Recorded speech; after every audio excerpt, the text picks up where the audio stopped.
یہ جو آیت ہے سورہ النساء کی آیت نمبر 80، یہ بھی قرآن حکیم کی چند اہم ترین آیات میں سے ہے، گھنٹوں اس پہ گفتگو ہو سکتی ہے، کریٹیکل آیت ہے۔ من یطع الرسول فقد اطاع اللہ، جو کوئی رسول کی اطاعت کرے گا گویا وہ اللہ کی اطاعت کر رہا ہے۔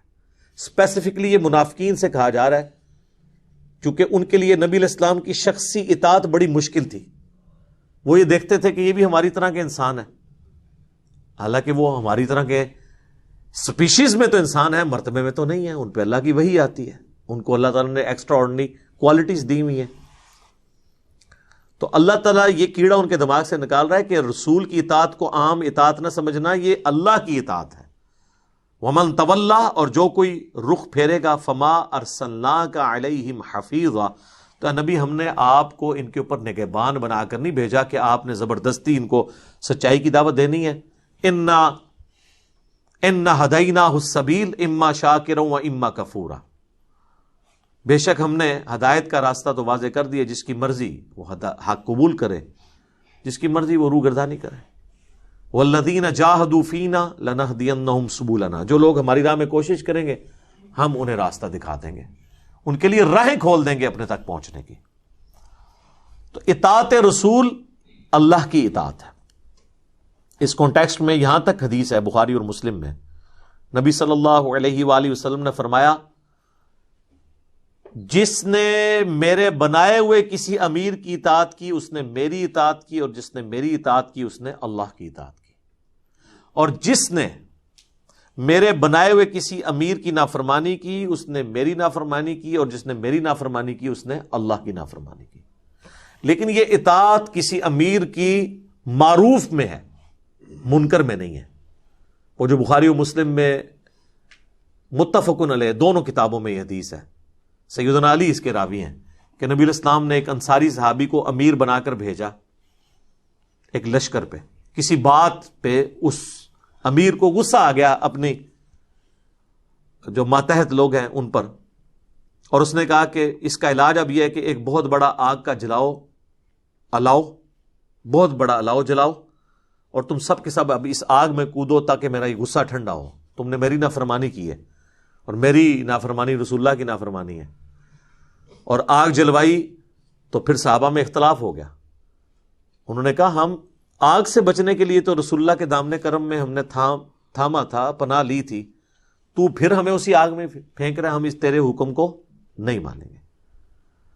اور اتنے میں آگ ٹھنڈی ہو گئی اور اس صحابی کا غصہ بھی ٹھنڈا ہو گیا۔ جب حضور صلی اللہ علیہ وآلہ وسلم کے پاس پہنچے تو آپ علیہ السلام نے فرمایا کہ اگر تم اس آگ میں کودتے نا تو پھر کبھی بھی آگ سے نہ نکلتے، جہنم کی آگ تک اس میں رہتے تم، یعنی اس آگ سے اس آگ میں شفٹ ہوتے۔ اور پھر نبی علیہ السلام نے وہاں پہ فرمایا کہ مخلوق کی اطاعت معروف میں ہے، منکر میں نہیں ہے۔ اللہ کی معصیت میں، اللہ کی نافرمانی میں مخلوق کی اطاعت نہیں ہے۔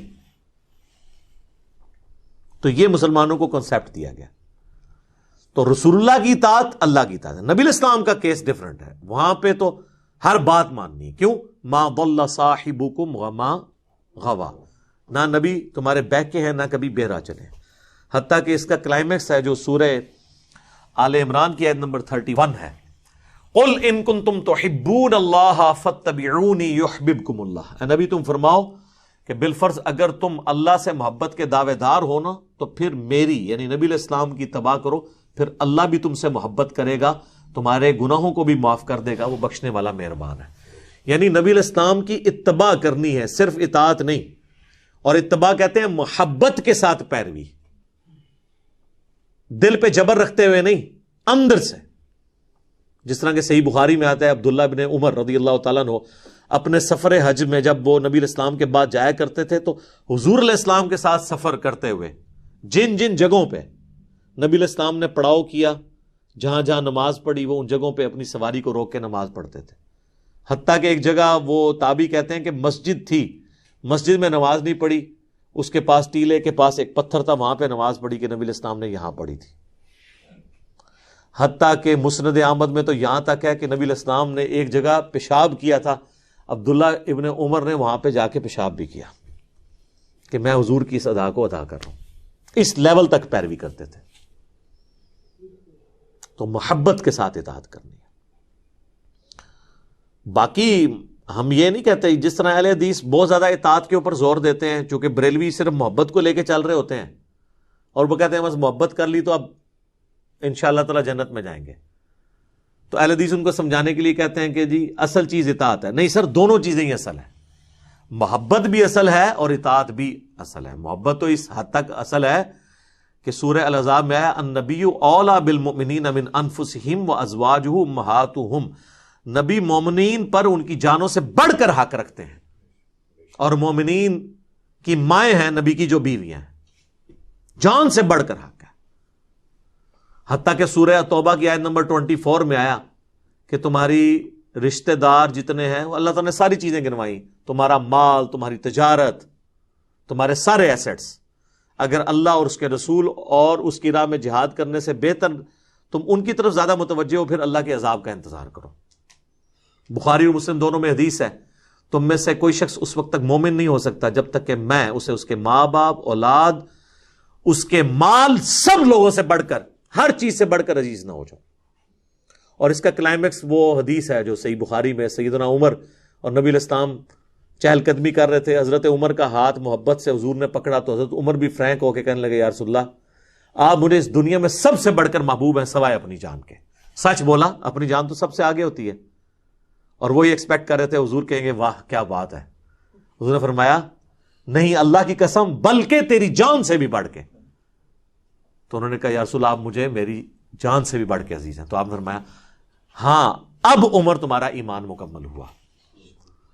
تو ایمان تو مکمل نہیں ہوگا. بخاری مسلم دونوں میں حدیث ہے، نبی علیہ السلام نے فرمایا ایمان کی حلاوت اس نے چکھ لی جس میں 3 نشانیاں ہیں. اللہ اور اس کا محبوب صلی اللہ علیہ وآلہ وسلم اسے پوری دنیا میں سب سے بڑھ کر محبوب ہو جائے. دوسرا، دوستی اور دشمنی کا معیار اللہ کی ذات. تیسرا، کفر کی طرف لوٹایا جانا اس کے لیے اتنا ہی مشکل ہو جائے جتنا زندہ آگ میں جلایا جانا. آگ میں جلنے کے لیے وہ تیار ہو جائے لیکن دین اور ایمان نہ چھوڑے، اسے مٹھاس ملے گی. صحیح بخاری میں حدیث ہے محمد فرق بین الناس، محمد لوگوں میں حق اور باطل میں فرق ہے. جو ان کے پیچھے چلے گا وہ حق پہ ہے، جو ان کو چھوڑ دے گا وہ گمراہی پر ہے. اور صحیح بخاری میں ایک حدیث ہے، کنکلوڈنگ حدیث، اور امام بخاری سے لے کے ہیں کتاب السنت کو مضبوطی سے تھامنے والا چیپٹر، کتاب الاعتصام بالکتاب والسنہ، کہ نبی علیہ السلام فرمایا میری پوری امت جنت میں جائے گی سوائے اس کے جس نے جنت میں جانے سے انکار کر دیا. صحابہ نے کہا یا رسول اللہ کس نے جنت میں جانے سے انکار کیا؟ کون جنت میں جانے سے انکار کرے گا؟ آپ نے فرمایا جس نے میری اطاعت کی وہ جنت میں جائے گا، اور جس نے میری نافرمانی کی اس نے جنت میں جانے سے انکار کر دیا. یعنی وہ خود ہی منکر ہو گیا جنت کا. پریکٹیکلی وہ نبی علیہ السلام سے اس نے روگردانی کر دی. تو محبت اپنی جگہ ضروری ہے، اطاعت، محبت اور اطاعت دونوں ملیں گے تو اتباع رسول بنے گی. یہ دونوں چیزیں پیرلل میں ضروری ہے، نہ صرف محبت پہ زور دینا ہے نہ صرف اطاعت پہ. محبت تو ظاہر ہے ضروری ہے، بخاری مسلم دونوں میں حدیث ہے. ایک شخص نے آ کے عرض کیا اللہ کے نبی قیامت کب آئے گی؟ آپ فرمایا قیامت کے لیے کوئی تیاری بھی کی ہے؟ یا رسول اللہ زیادہ تیاری تو نہیں، یعنی فرض ہی پورے کرتا ہوں، باقی زیادہ کوئی میں نے ایکسٹراڈنری ایفرٹ نہیں کی. یہ نہیں ہے کہ وہ نماز بھی نہیں پڑھتا تھا بالکل ہی کوہرا سی، نہ البتہ میں اللہ اور اس کے رسول سے محبت کرتا ہوں. تو آپ نے فرمایا انسان پھر قیامت والے دن اسی کے ساتھ ہوگا جس سے وہ دنیا میں محبت کیا کرتا تھا. انس بن مالک کہتے ہیں اللہ کی قسم نبی علیہ السلام پر ایمان لانے کے بعد ہمیں حضور کی کسی بات سے اتنی خوشی نہیں ہوئی جتنی اس بات سے کہ جو شخص جس سے محبت کرتا ہے قیامت والے دن اس کا ساتھ اسے نصیب ہوگا. پھر بخاری مسلم کے الفاظ ہیں، انس بن مالک کہتے ہیں اے اللہ گواہ ہو جانا میں تیرے نبی سے، ابو بکر سے، عمر سے محبت کرتا ہوں، گو میرے اعمال رسول اللہ ابو بکر اور عمر والے نہیں ہیں رضی اللہ عنہما وصلی اللہ علیہ وآلہ وسلم، لیکن پھر بھی میں تجھ سے امید کرتا ہوں کہ مجھے قیامت والے دن ان کا ساتھ نصیب فرمانا. ہم بھی اللہ سے دعا کرتے ہیں کہ ہمیں قیامت والے دن نبی صلی اللہ علیہ وآلہ وسلم کا، ان کے اہل بیت کا، ان کے صحابہ کا ساتھ نصیب فرمائے، ان کے ساتھ محشور فرمائے اور جنت الفردوس میں اپنے محبوب صلی اللہ علیہ وآلہ وسلم کا پڑوس عطا فرمائے. آمین. اللہ تعالیٰ سے دعا ہے جو حق بات میں نے کہی اللہ تعالیٰ ہمارے دلوں میں راسخ فرمائے. اگر جذبات میں میرے منہ سے کوئی بات نکل گئی ایسی جو کتاب و سنت کی تعلیمات کے خلاف تھی تو اللہ تعالیٰ معاف کر دے، ہمیں کتاب و سنت کی تعلیمات پر عمل کر کے دوسرے بھائیوں تک پہنچانے کی توفیق عطا فرمائے۔ سبحانک اللہم و بحمدک، اشہد ان لا الہ الا انت، استغفرک و اتوب الیک، وما علینا الا البلاغ المبین۔ جزاکم اللہ۔